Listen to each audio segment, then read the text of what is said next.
Listen to the 48 Hours podcast for shocking murder cases and compelling real-life dramas from one of television's most watched true crime shows. Go behind the scenes of each episode with award-winning CBS News correspondents and producers in Postmortem, a weekly deep dive. Listen to 48 Hours wherever you get your podcasts. Girl, real talk.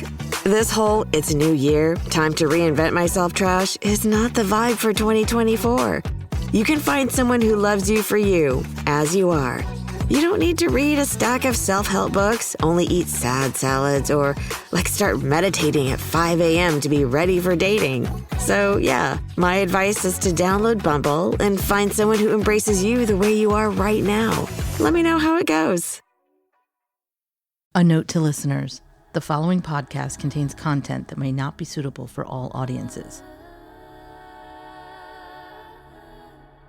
It was just days after that event happened that Michaela called my son and told him that her Bubba told her that he killed someone, and said, "Oh, no, don't be telling me this, that I don't want anything to do with it. Said, you need to go to the police." And she did go and give her statement. Because I think the first stories that we heard were probably the true story. And I think they need to go back and re-question these people, stay on it. They're going to have to put their thumb on these people and keep on them for admission, and find out where they're at. We are only a few months away from the 10-year anniversary of Molly and Colt's disappearance. It's hard to believe, with all of the efforts from law enforcement, PAULA, the podcast, and tips from our listeners, that this case is still not solved. A few months ago, someone reached out to us about the case that we have just been able to talk to. This person, as you will hear from her very own words, is related to most of the people who are mentioned in this case. She's even related to Molly and CONN.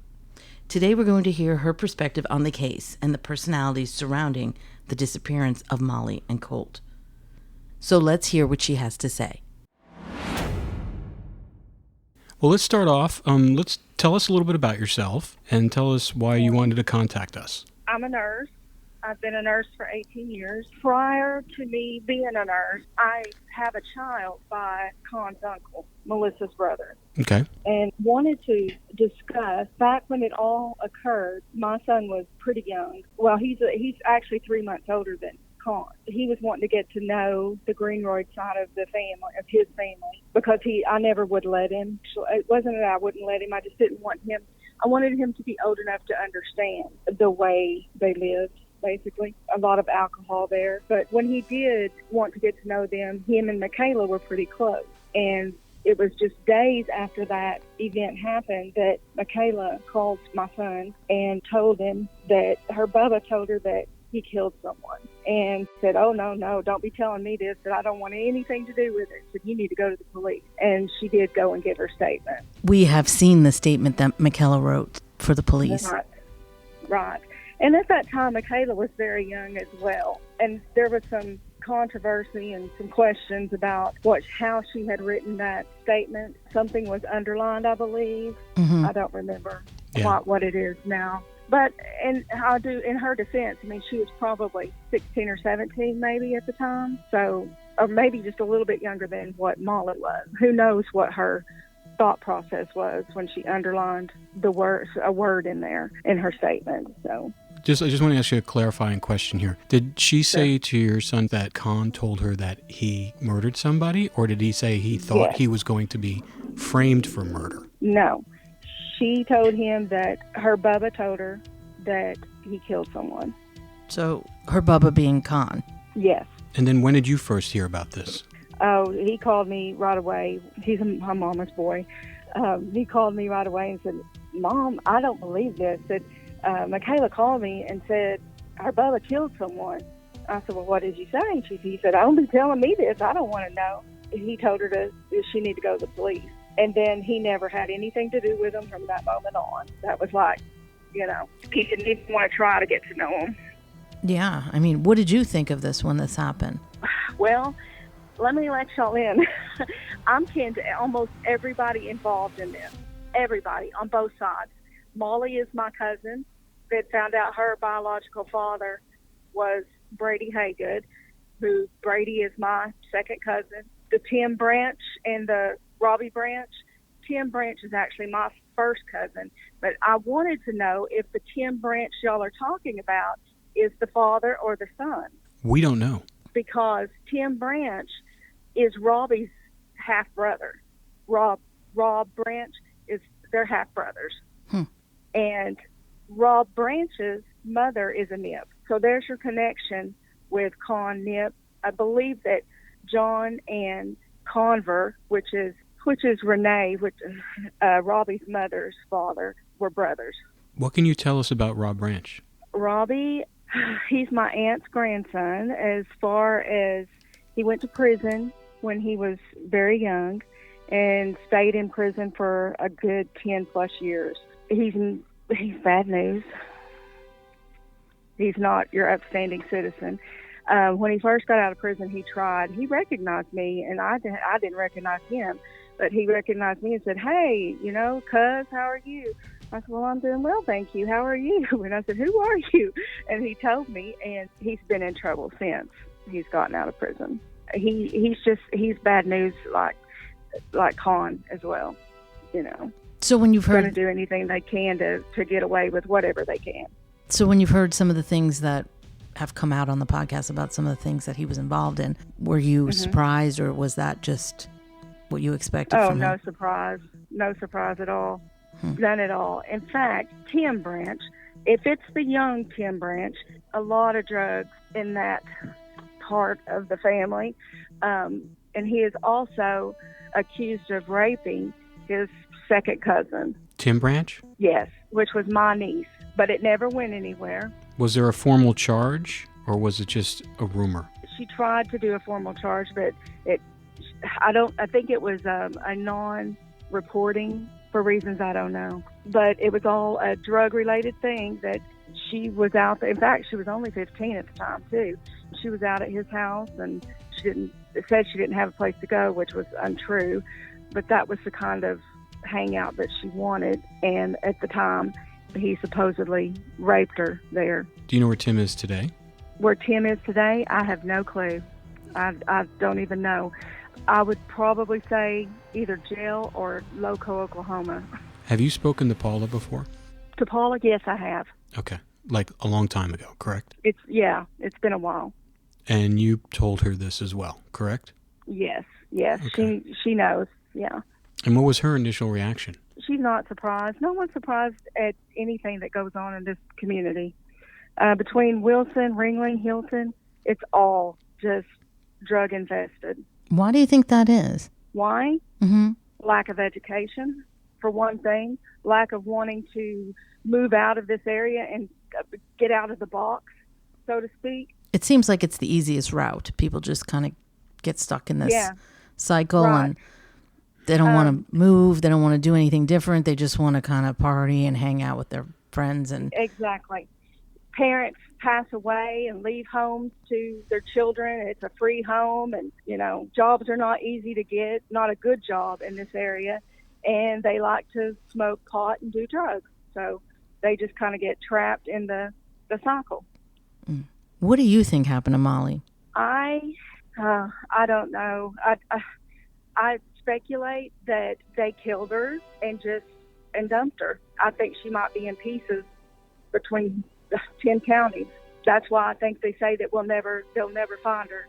So your son never spoke to Michaela after that? Never.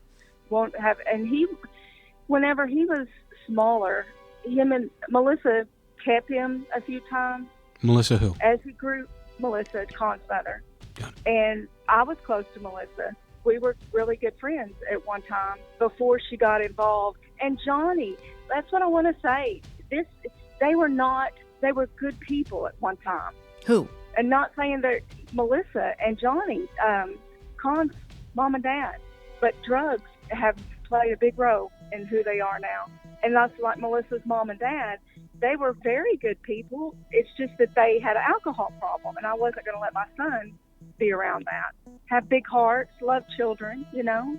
It's a shame. It's a shame that so many people have been destroyed by the drugs in that area and the substance abuse. Absolutely.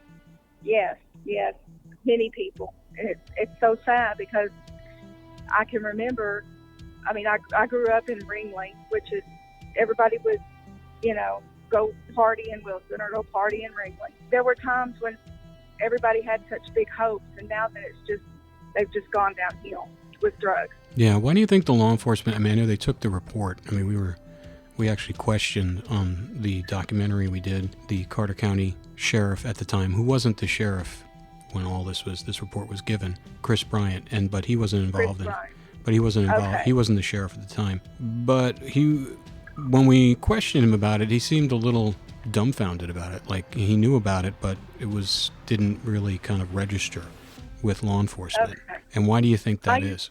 I don't know if I should tell all of this, but I was director of nursing at a local nursing home, and his wife was I was the administrator, and she was the director of nursing, and he would come in and out of there all the time, and there was something just so not right, you know, and come to find out there was some drug things involved there. With the sheriff? With the wife and the sheriff, yeah. Was he sheriff at the time? Yes, and now he was married to a woman that worked at the courthouse and left her for his new wife and had a baby by. He had a teenage son with the ex-wife and then had a child with the new wife.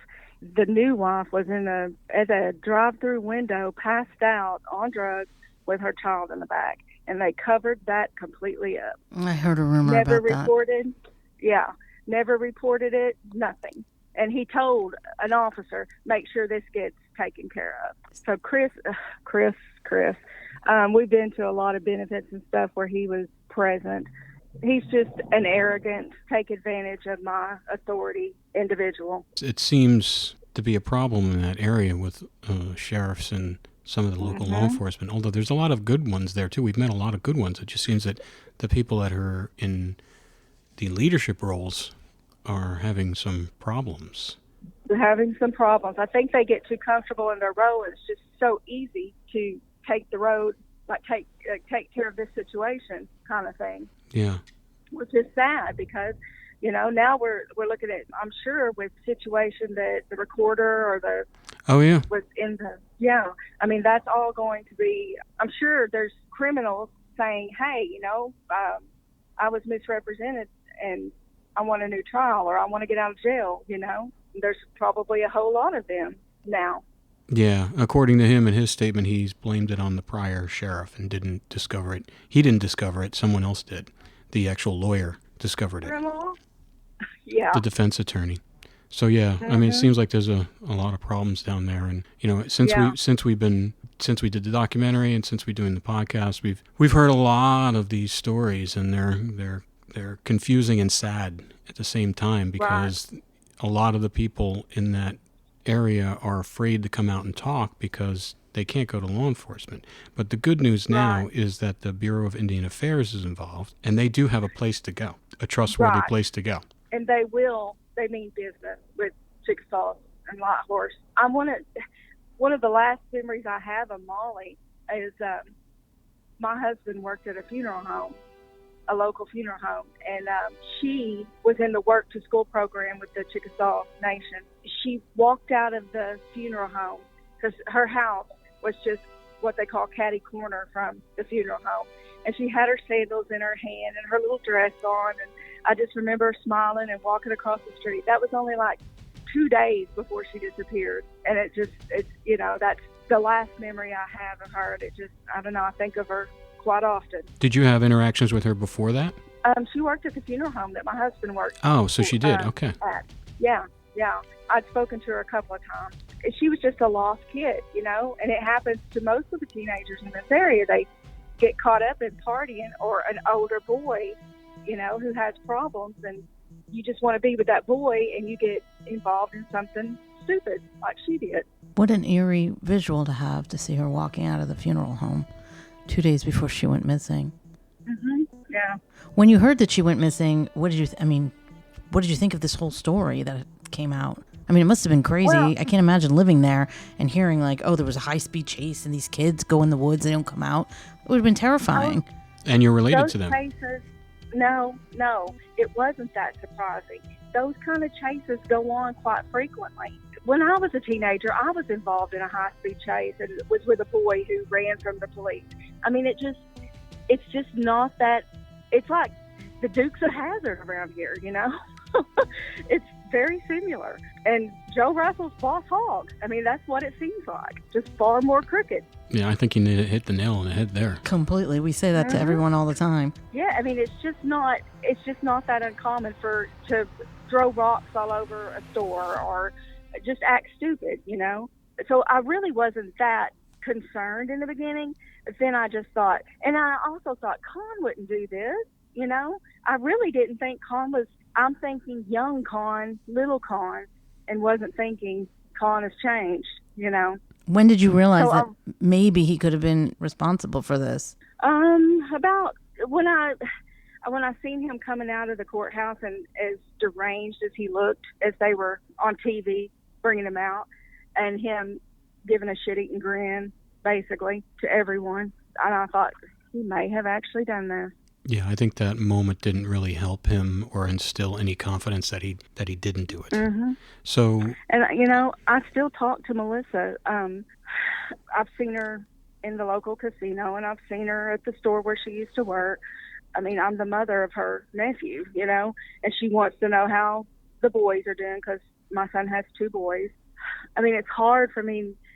It's just very difficult for me to realize what all has taken place and that her involvement in it, you know, because the old Melissa that I knew wouldn't have done this. What do you mean by that? The Melissa that I knew whenever I was 9 months pregnant and she was 7 months pregnant, we were just young girls having babies, and I don't know, you know, they were, at one time they were part of my family. Why do you think she's done this? Like, why do you think that she's not come out and said what may be true? Protecting her child. yeah, it's self-preservation. Well, I'll tell you one thing about the Greenwood family. There's a lot of good people in that family, but they will protect their own, and they love each other, you know. Yeah, and they're not going to say a word if it concerns a family member. That's understandable, self-preservation when this is happening.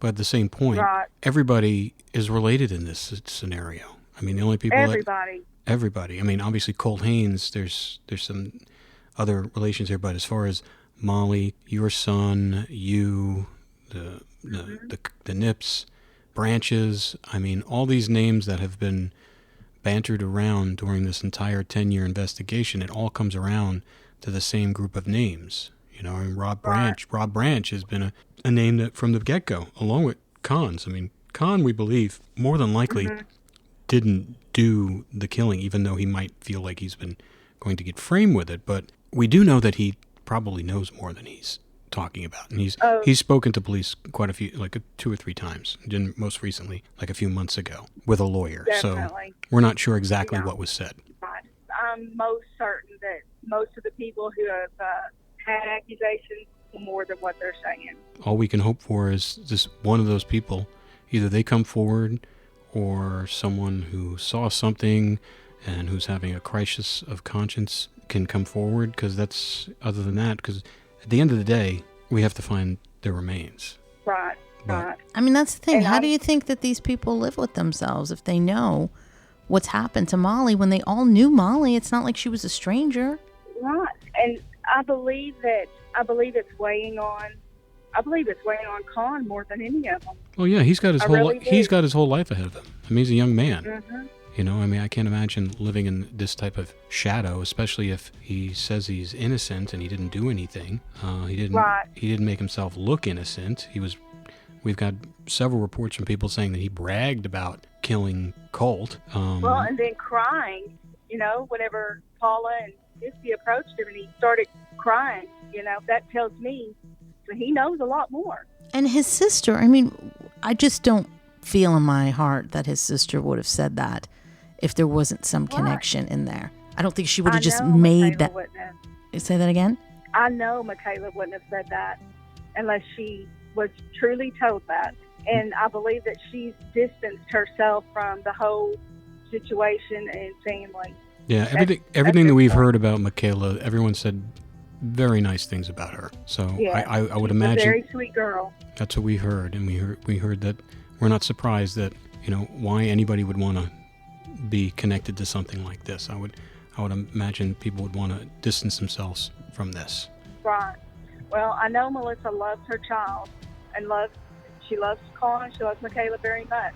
And I know this is weighing on her too, because she's got her little granddaughter and a grandson with Michaela.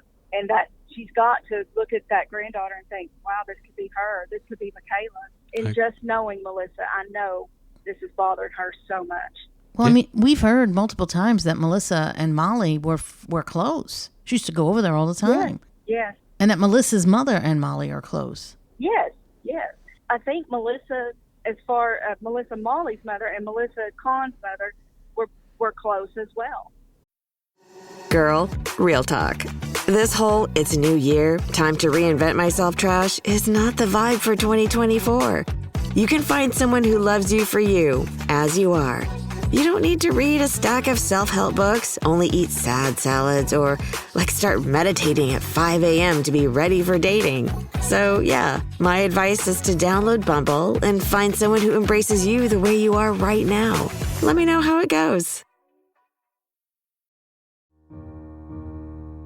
Inspired by the life of the savvy and ambitious Colombian businesswoman Griselda Blanco comes a new Netflix original limited series. Griselda tells the story of a devoted mother who, with her lethal blend of charm and relentless savagery, creates one of the most powerful cartels in history. Witness Sofia Vergara's captivating transformation into the godmother of the underworld. Griselda, streaming January 25th, only on Netflix.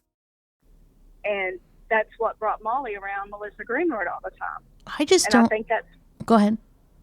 That's why Melissa Greenroyd started yelling and losing her emotion that it was Molly. When did that happen? Pretty much right after that, she was just yelling and yelling, no, that it couldn't be Molly. How do you think people that were related to each other just like this, even though distantly, in a small community like this, how do you think they can just go on day after day knowing what's going on and what had transpired? I mean, because this none of this is going away. No, none of it, and it's going to catch up, and someone's going to be accountable. So, it's a sad situation. But then again, I've got another family member who got away with his wife disappearing off the face of the earth for 30-something years, and they've not found her since. And it was said that he murdered her, and no one's ever found out. I think that bringing in the Chickasaw Nation is the best thing that could have happened. Oh yeah, we do too. Mm-hmm. And the Bureau of Indian Affairs, the BIA, and Lighthorse. And Lighthorse. I don't know how much they're involved in it, but the BIA is definitely involved, and hopefully they can go through all this evidence and interview all these people, all the things that, the OSBI, I mean, they did what they can do. They took it as far as they could possibly can do. And I think they just don't have the resources and manpower that the BIA can devote to it. So I think this case is in the most hopeful place it's ever been, because they don't have to, the BIA doesn't have to deal with local authorities. They can they can write their own warrants, they can do their own searches, and they don't need the local officials to approve of it. So I think that's what, because the problem is that whole area seems to have, based upon everything that we've researched and we've spoken about, that there is a strong level of corruption going on down there, both in with the sheriff's departments and also the DA's office, so we don't know. It's really interesting hearing your perspective, because you're basically a family member. You're on the inside of that family, and you know all of these people, and you've known them for years. And for you to have suspicions, and for you to hear all this stuff and not be surprised about it is really crazy. Yeah, I mean, it's just the area we live in. It's so rural. I don't know what more to say, And it's a shame, because we've met so many nice people down there too. We've been down there a few times now. There is many nice people. I'm not saying there isn't, but whenever you've got your drug crowd, and it's quite a big number. As a nurse, I'm sure you've seen what the drugs are doing. Yes, yes. And I'm a SANE nurse on top of that. So that's sexual assault due to drugs, domestic violence due to drugs. I see a lot. No, it's got to be difficult. I can't imagine. Mm-hmm. Yeah, it's unfortunate because, like I said, there's a lot that had the potential to do so much with their lives and chose not to. That's sad. To me, the level of conspiracy amongst the people that performed this heinous crime against Molly and Colt, the way they were able to cover it up and keep quiet. Because usually it's like it's hard enough for one person to keep quiet. When you have, because we believe that there's more than 2 or 3 people involved in this. So the fact that these people have been able to keep quiet, because every time we go back to that area, another person who has grown up in that area usually reaches out to us and comes to us and tells us the same story that we've always heard and who was involved. So it's just, the problem is the longer it takes, the more diluted the story gets. So that's why it's so important that the BIA is involved right now and really going over all of the evidence and speaking to as many people as possible. So what do you think it's going to take to get a resolution to this? I think that it's going to take someone like the Bureau of Indian Affairs to not let up, go back, because I think the first stories that we heard were probably the true story. And I think they need to go back and re-question these people, stay on it, they're going to have to put their thumb on these people and keep on them for admission, and find out where they're at. The story of Molly being tied to the tree, do you think that has any validity to it? I think that's probably true. That's the way that they can keep her down at that time. Because Molly was a fighter. What was she like besides, I know she was a very strong personality. That's what always made me believe that story was true, because she probably would have fought them hard. Yeah. I don't know exactly. She's far younger than I am. I don't know her like that. I just know that she was very sweet at the funeral home. She's free spoken. That's the country in her. Just tell it like it is. That's how country people do. I can see her telling them, okay, if you don't do this, I will tell on you. I'm gonna tell this. I can see her saying that. Yeah, that's what everybody says, the same thing. I just think that I think going back to the beginning is the only way to go with this. That in those first couple of days are the answers to this puzzle. Exactly. And if they give it, like now, everybody thinks, oh, well, they're doing the podcast, y'all, whatever. Nothing's happened to us yet. It's not going to. I think that they really think that this is going to be just swept under the rug and no one thinking about it. And they're going to get off scot-free. But I believe that the Indians will come in and really question hard and stick to it. And if they will do that, I believe that someone will break. We agree. Yeah. It really is going to take that. They have to go back and really reinvestigate everything from the beginning, which they're doing now. Yeah. Yeah, I believe that. I believe that I believe with all of my heart, things are going to take a turn. What else can you tell us about the branches that you know? About what kind of Rob and Tim, and more so Rob, because his name has come up from the very beginning. Yeah. Well, see, Robbie stayed with my aunt, his grandmother, until he was about 7 or 8 years old, and that's when his daddy, Tim, and his mother, Renee, got a divorce or separated. I'm not even sure they were ever married. At that point, we kind of lost contact with him. I know Renee, she had several boyfriends, so I'm not sure what kind of men they were. But when he went to prison, we all just lost contact with him.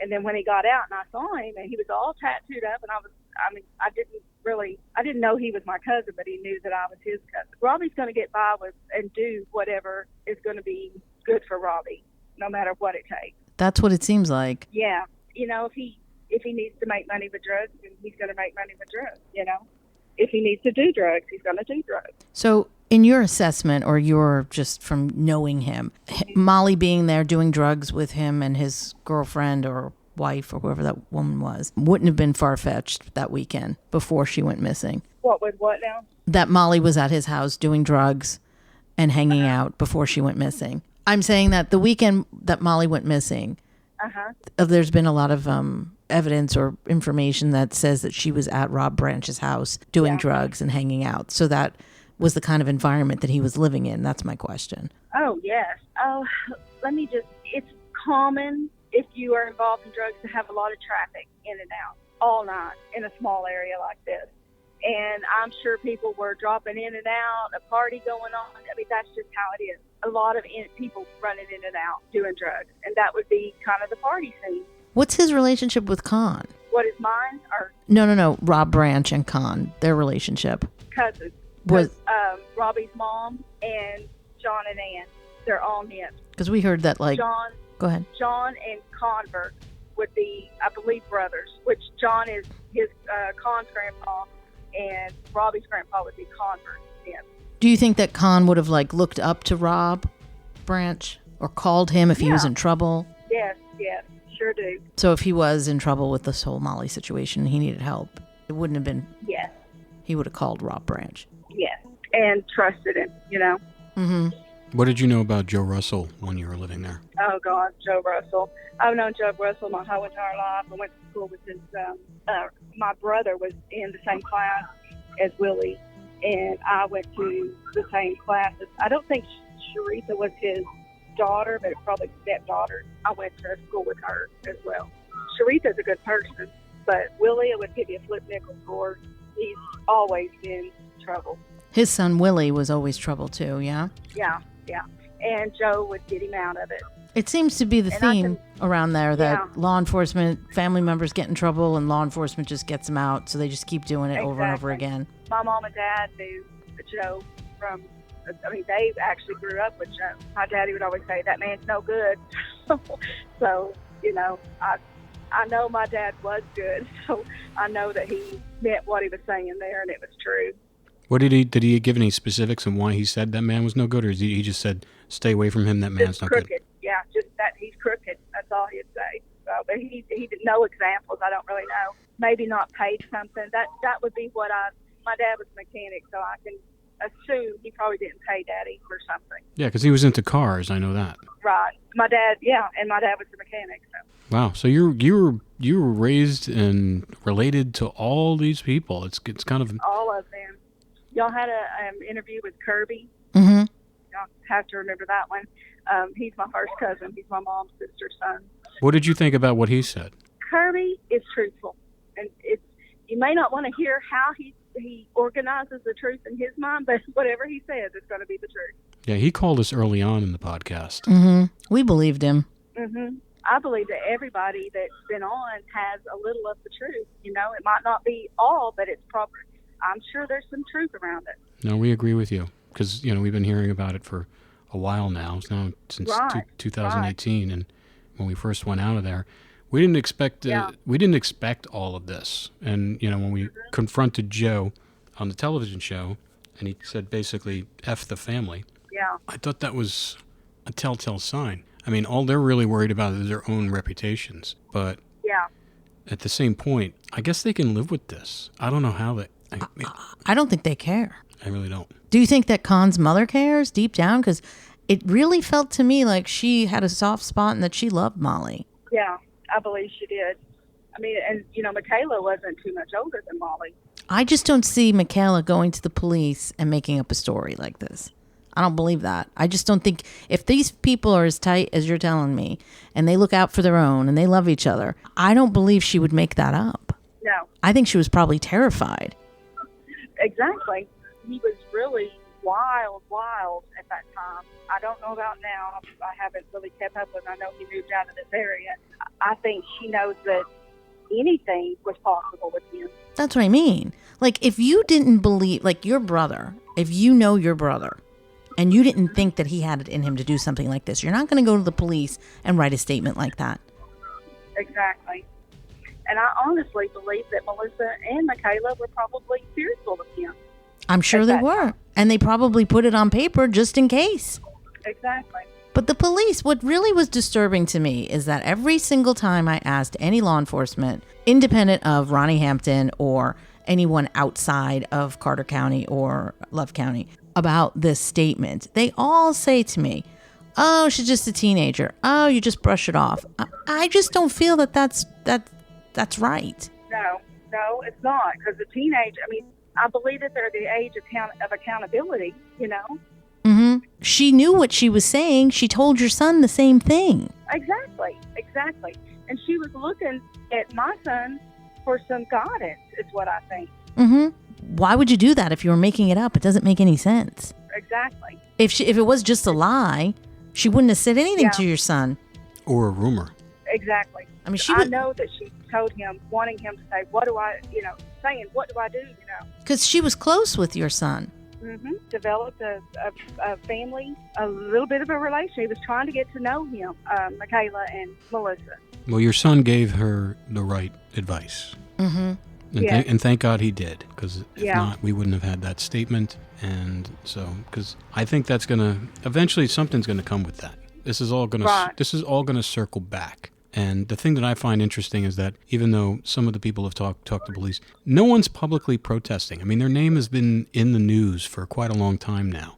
You know, the local stations do these updates once a year. We've been covering this thing now for almost a year now, just on the podcast, and since 2018. Right. And there are other entities that are doing programs about this, independent of us. So it's not going to go away. And if they really didn't have anything to do with this, why don't they come on and state their case? Why don't they protest? No one's protesting. Right. Well, and then the fact that there were so many phone calls that night between the circle, that means something. Yeah. Oh, yeah. I mean, at all hours of the night, Yeah. That you got Conn calling his mother, his mother calling Sabrina calling the aunt, and they're going back and forth all night long. I mean, what are they talking about? Obviously, they're talking about him. He's in a high-speed chase. Yeah, I mean, I think you're referring to the episode where we went over all the phone records that Jody Barth did. And like I said, if you look at these records, it's like there's not a minute goes by to where there's not phone calls going on between all these people's phones that might be involved. Part of the problem here, it's not rocket science. You can look at those phone calls and know something happened. Mm-hmm. Yeah. But we just haven't got the law enforcement to be able to investigate that thoroughly enough, I guess.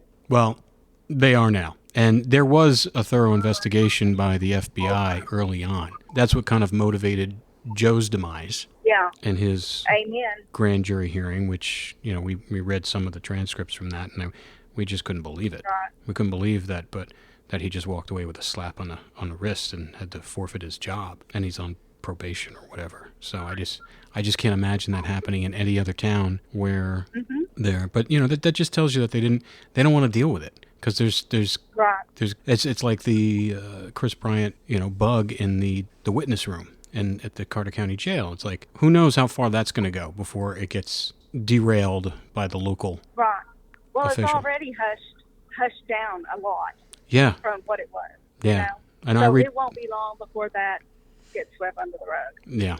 Yeah. Unless the state comes in or the feds. Mm-hmm. So, but who knows? It's, we can only hope. Because it doesn't benefit anybody to open up these cases, because then it just puts a spotlight on everything else. Right.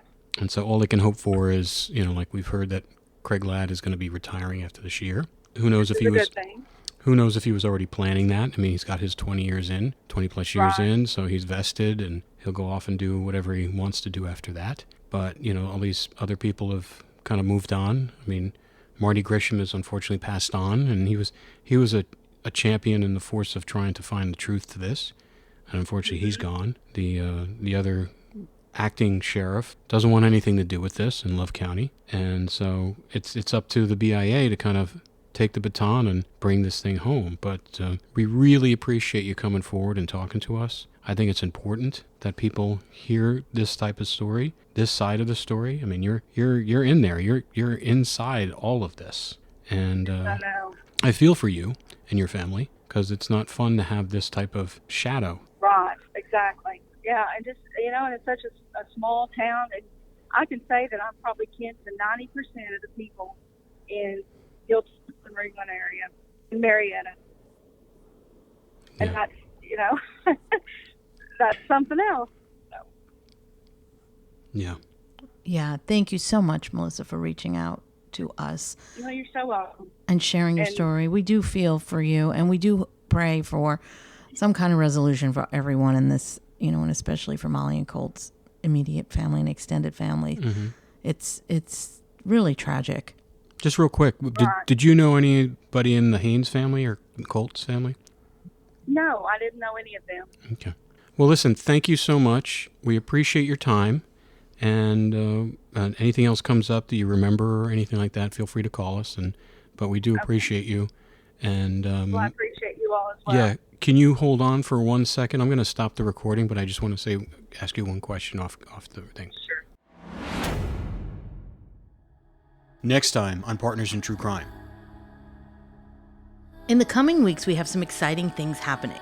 We have received dozens of requests from our audience to speak to the corruption in the county. We have heard dozens of stories of how people have suffered because of these abuses of power by elected officials. We're going to be discussing some of these stories with locals and experts to help initiate some changes in the community. We're also going to create an open forum on the podcast. We're going to have an episode that is completely interactive. We want to hear from you. What are your questions or thoughts on the case? What would you like to discuss with us? And do you have any information to share? Please submit your questions or comments with your phone number on the website if you would like to be on the podcast or you would like us to discuss your question or comment. You can submit this information confidentially directly on the podcast at the bottom of the first page where it says contact. We look forward to hearing from you.